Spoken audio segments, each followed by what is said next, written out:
Okay, 2 Kings chapter 3. We're kind of going back in time a little bit from the ending of chapter 2. So just so you know, if it feels kind of disjointed from chapter 2, it's because what happens in chapter 3 actually happened before the very end of chapter 2, basically.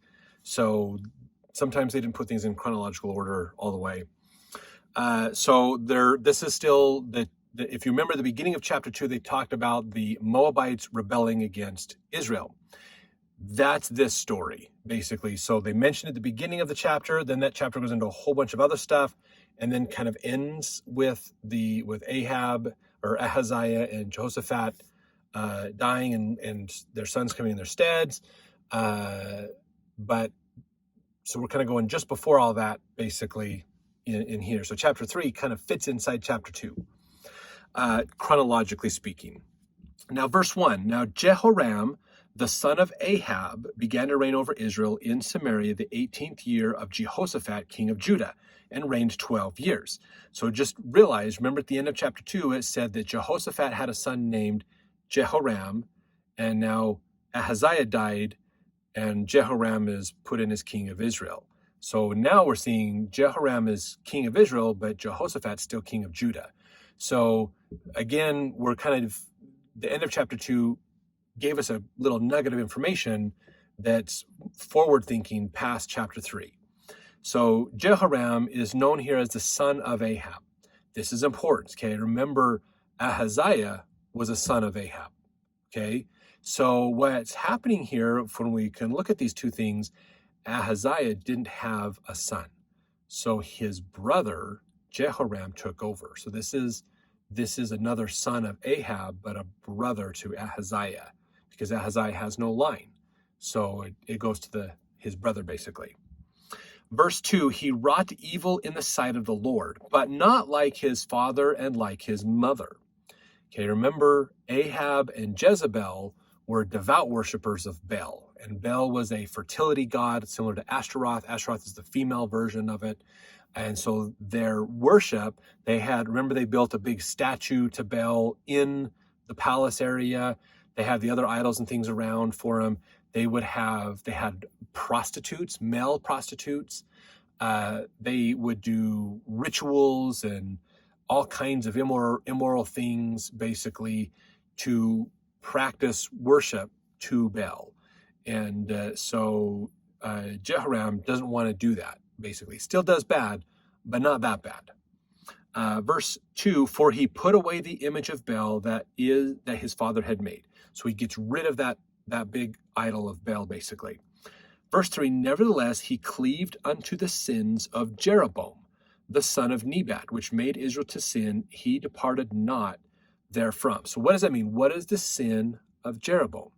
If you remember, when we go back to Rehoboam and Jeroboam became the king of Israel when they split, and he took Israel, the whole of Israel except for the tribe of Judah and Benjamin, and made them worship. But he changed the religion because the people had to go into Jerusalem to the temple, Solomon's temple, to worship, who was the dad, basically, of Rehoboam. So he didn't want the people to go back into Jerusalem because he was afraid Rehoboam would convince them to stay. So them worshiping the true God the right way was a threat to Jeroboam's power. So he wanted to stay in power. And so he changed and went back to what he probably told the people was the ancient religion of worshiping God, Jehovah, through a golden calf. Okay, if you remember back in the times of Moses, the children of Israel convinced Aaron to build a golden calf, an idol, to worship, so they had something to represent God because they were afraid of worshiping God directly, which is what Moses was trying to help them to do and never was successful at. So that's what's going on here. In fact, in commentary on the Old Testament, it says here, Joram or Jehoram was not so ungodly as his father Ahab and his mother Jezebel. He had the statue or pillar of Baal, which his father had erected in Samaria, removed. It was only to the sin of Jeroboam, i.e. the calf worship, that he adhered. Joram therefore wished to abolish the worship of Baal and elevate the worship of Jehovah under the image of the calf or ox.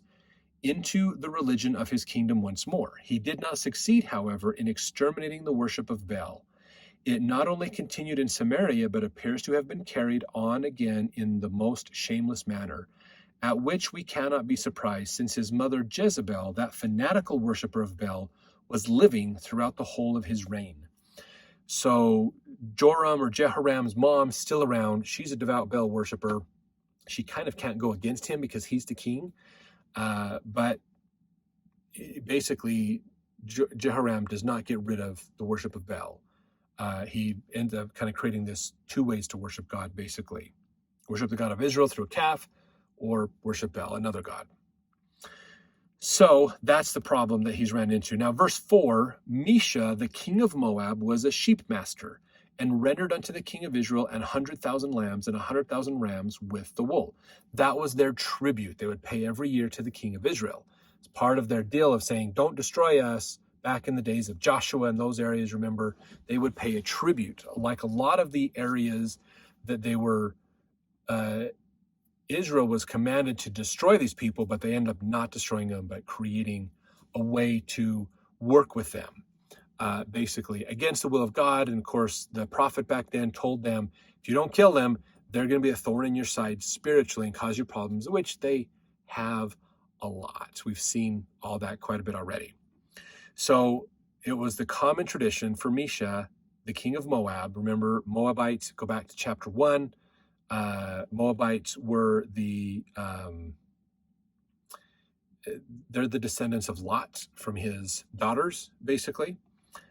Moab and Ammon, the Moabites and Ammonites. So the Moabites' tribute, annual tribute to the king of Israel, was 100,000 lambs and 100,000 rams. Verse 5, and with a wool too. Verse 5, and it came to pass when Ahab was dead that the king of Moab rebelled against the king of Israel. Just pause for a second here. In chapter 1 of 2 Kings, if you remember, we talked about Mesha wrote all of this down on a tablet. That tablet was found in 1868.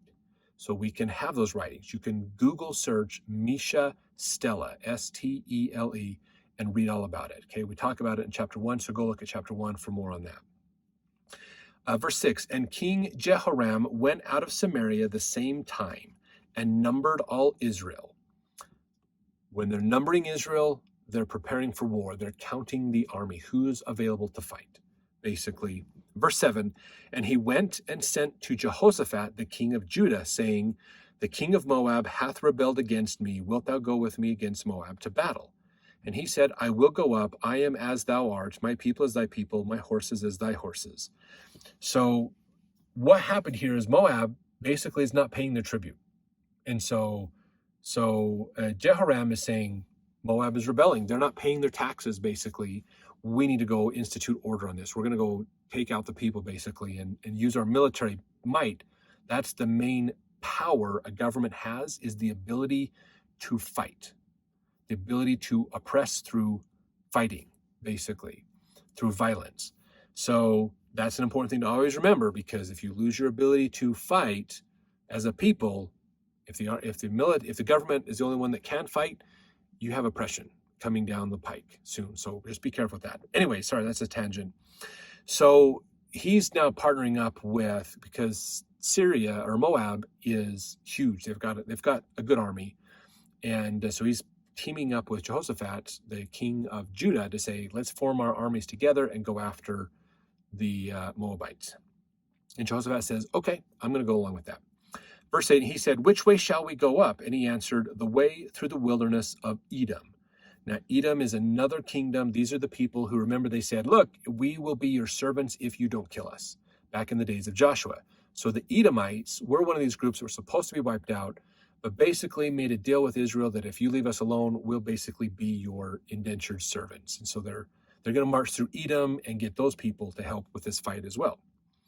Verse 9, so the king of Israel went, and the king of Judah and the king of Edom, and they fetched a compass of 7 days' journey. And there was no water for the host and for the cattle that followed them. So fetched a compass, basically made a circuit. They kind of put all their provisions together so they could have this ability to journey. But there was a problem. There's no water for them, basically. So they struggled to keep their provisions, the supply chain running. Verse 10, and the king of Israel said, Alas, that the Lord hath called these three kings together to deliver them into the hand of Moab. So he's lamenting, going, well, if our supply chain isn't working, if this plan isn't coming together, we don't have the water to supply our armies and our animals, we're going to be ruined.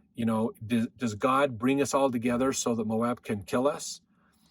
And this is what Jehoshaphat said. In verse 11, is there not here a prophet of the Lord, that we may inquire of the Lord by him? So remember, Jehoshaphat, king of Judah, he's righteous. He is actually trying to, he's been helping, his father was helping to bring the children, basically Judah, back to worshiping the true God. And so he still believes in the real God, the true God of Israel. So he's saying, let's go find a prophet. And one of the king of Israel's servants answered and said, Here is Elisha, the son of Shaphat, which poured water on the hands of Elijah. Now, you might be wondering, what does that mean? Okay, in the Old Testament Study Guide, it says, the prophet Elijah commanded Israel. Oh, sorry, that's the next quote. The first one, in the east, a servant pours water over the hands of his master after each meal so he can clean them. The expression merely indicates that Elijah was the servant and disciple of Elijah. This is from James Freeman's Manners and Customs of the Bible. So that's why they said he poured the water of the hands. He is the servant, like he was the literal servant to Elijah. Verse 12, and Jehoshaphat said, the word of the Lord is with him. So the king of Israel and Jehoshaphat and the king of Edom went down to him. And Elisha said unto the king of Israel, what have I to do with thee? Because remember, Jehoram is not following the true God. Jehoram is following idol worship. So he's like, what are you doing here? What's the point of you here? He says, get thee to the prophets of thy father and to the prophets of thy mother. Kind of harassing Jehoram a little bit, going, why don't you go to their God and get his advice? And the king of Israel said unto him, Nay, for the Lord hath called these three kings together to deliver them into the hand of Moab. So he's going, look, I don't follow what my mom and dad did. We need real help, not fake help. Verse 14, and Elijah said, as the Lord of hosts liveth, before whom I stand, surely were it not that I regard the presence of Jehoshaphat, the king of Judah, I would not look toward thee nor see thee. So that's Elijah saying, this is what we do, basically. But now bring me a minstrel. So Elijah is not willing to talk much, basically. And it came to pass when the minstrel played that the hand of the Lord came upon him. And he said, thus saith the Lord, make this valley full of ditches. So Elijah's like, look, I don't want to have to deal with this. You guys, I don't want to do this. This isn't good. I don't really want to do this. So they bring in a minstrel to play music, and that calms Elijah down. That soothes his soul. If you ever thought about that, how hymns and music set the spirit, the tone for a meeting, or help us tremendously in feeling the spirit more. So the minstrel helps put him in a good mindset. Now Elijah is more in tune with the spirit, and it's going, okay, I'll do this. I'll talk to God. And so the word came, make this valley full of ditches. Okay, verse 17, for thus saith the Lord, ye shall not see wind, neither shall ye see rain, yet that valley shall be filled with water that ye may drink, both ye and your cattle and your beasts. And this is but a light thing in the sight of the Lord. He will deliver the Moabites also into your hand. And ye shall smite every fenced city and every choice city, and shall fell every good tree, and stop all wells of water, and mar every good piece of land with stones. So this was what Elisha told them, basically. Make a bunch of ditches. In this valley, you're going to make a whole bunch of ditches. Dig a bunch of ditches, like trenches. If you think of like a trench warfare type situation like they had in World War I. Dig a bunch of these trenches where normally your armies would hide in those trenches. But they said, you're not going to see this, but there's going to be a big storm, and this valley is going to be flooded, and these ditches are going to fill up with water. And then you're going to be able to use that water to water yourself and your animals, basically. And so he says, this is a simple thing. This is the easiest part of God's work, basically. So there's a storm afar off that's going to cause flooding down in this area.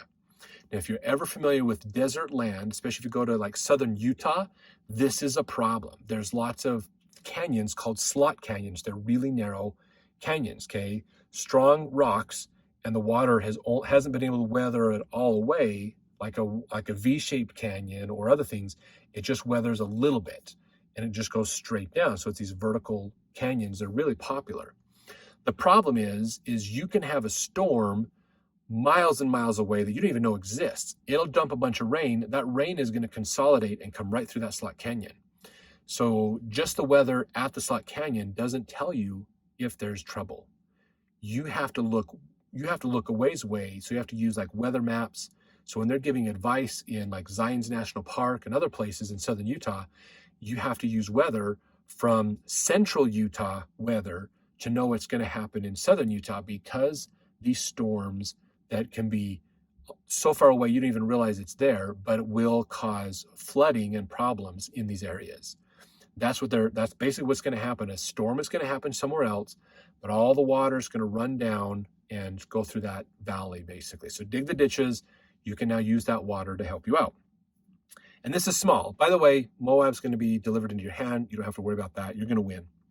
But he says, here's what I want you to do is every great city, destroy the fence. Basically, the cities that are fenced around, they have a barrier, rip it out. Get rid of it so the city's fully exposed. Okay, ruin their defenses, basically.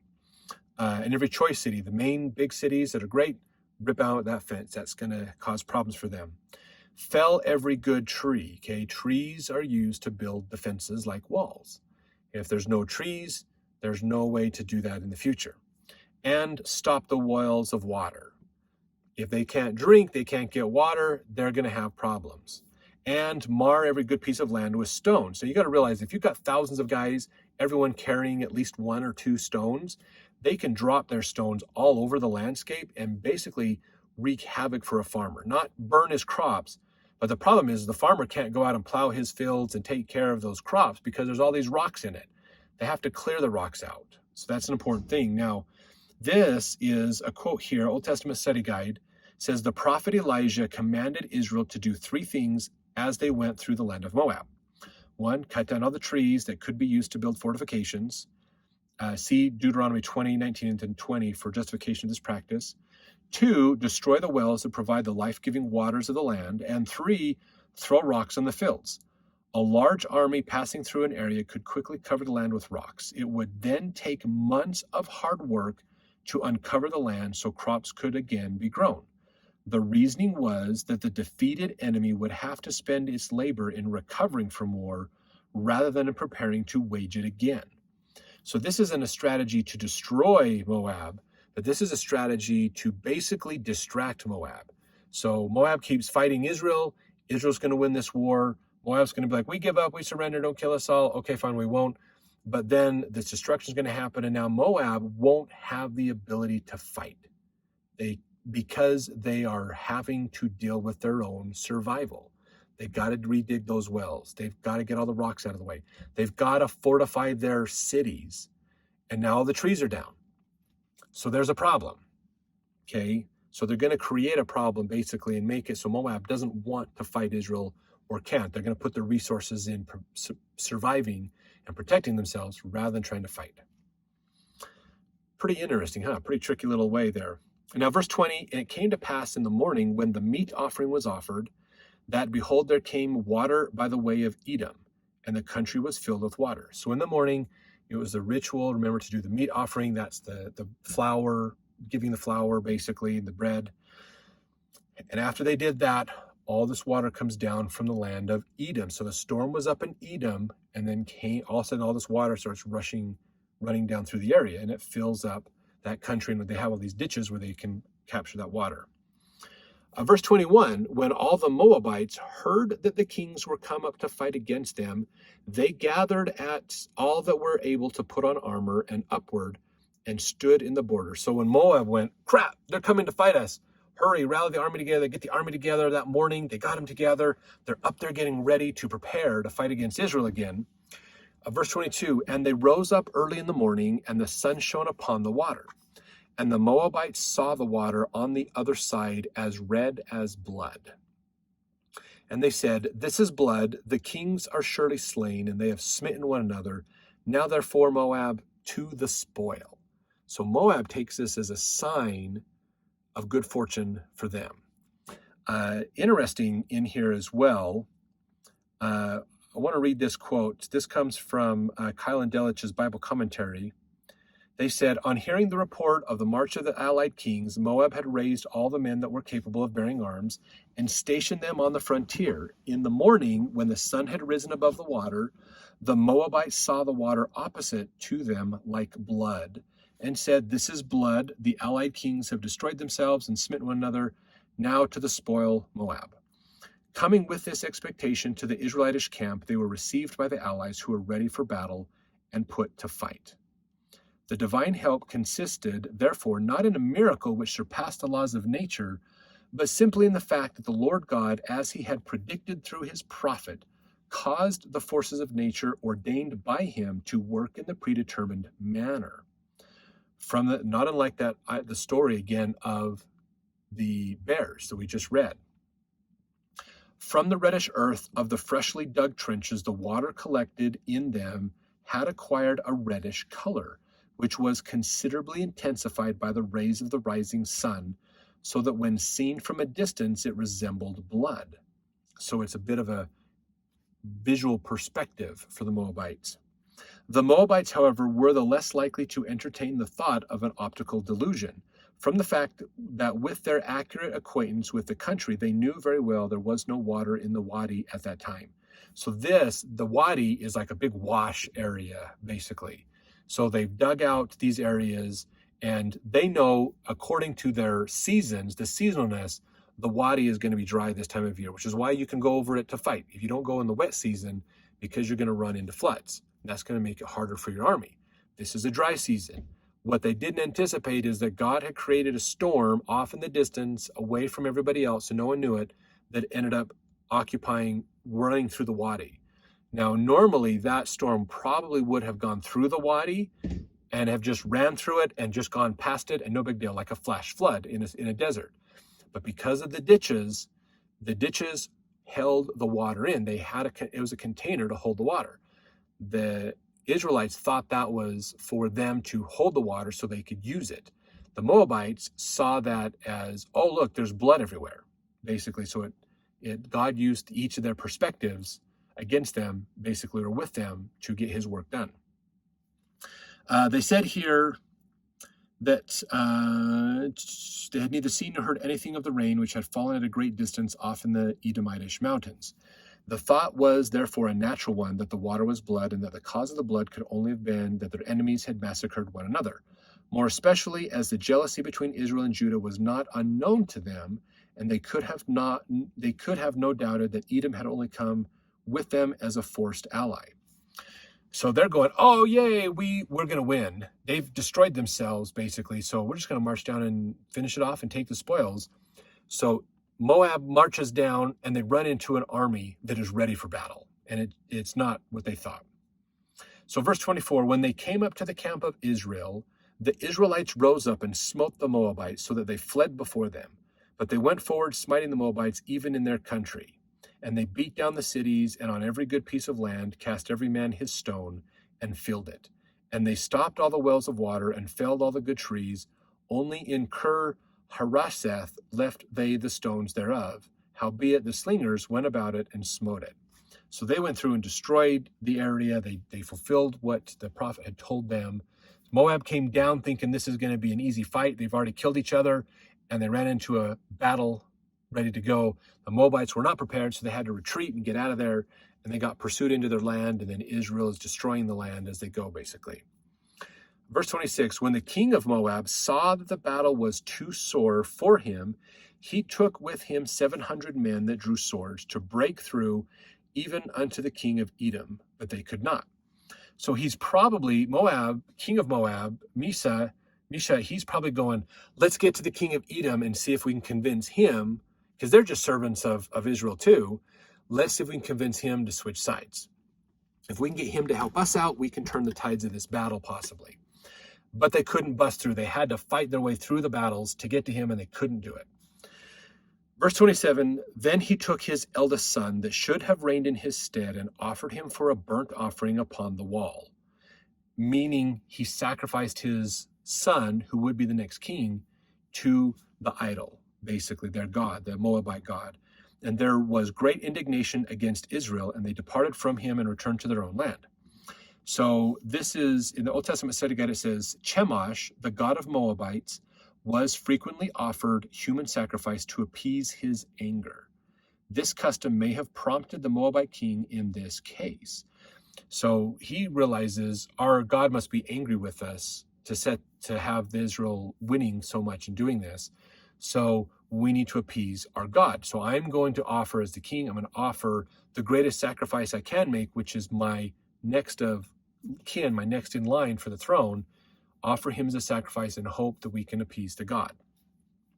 He says, with the death of the heir, Israel lifted their siege and departed, perhaps feeling that Moab's power as a nation had ended. This feeling, however, was a mistake. And we're going to see that in chapter 13 of 2 Kings, that was a mistake to think about that. So let's jump into the next chapter to continue on this story of understanding this relationship that Israel is in with their neighbors and with the prophets, and dealing with idol worship as well as worshiping the real God.